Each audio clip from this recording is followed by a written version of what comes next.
اور ان میں کے اکثر محض گمان کی پیروی کرتے ہیں، اور کچھ شک نہیں کہ گمان حق کے مقابلے میں کچھ بھی کارآمد نہیں ہو سکتا۔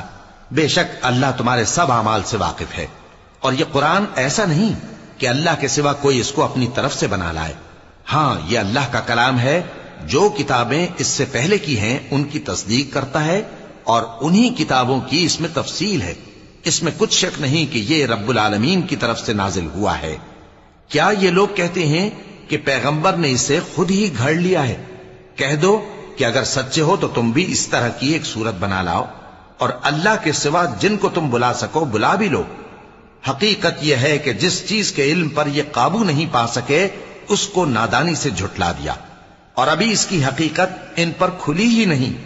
اسی طرح جو لوگ ان سے پہلے تھے انہوں نے جھٹلایا تھا، سو دیکھ لو کہ ظالموں کا کیسا انجام ہوا۔ اور ان میں سے کچھ تو ایسے ہیں کہ اس پر ایمان لے آتے ہیں، اور کچھ ایسے ہیں کہ ایمان نہیں لاتے، اور تمہارا پروردگار شریروں سے خوب واقف ہے۔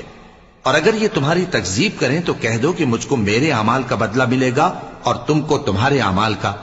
تم میرے اعمال کے جواب دہ نہیں ہو اور میں تمہارے اعمال کا جواب دہ نہیں ہوں۔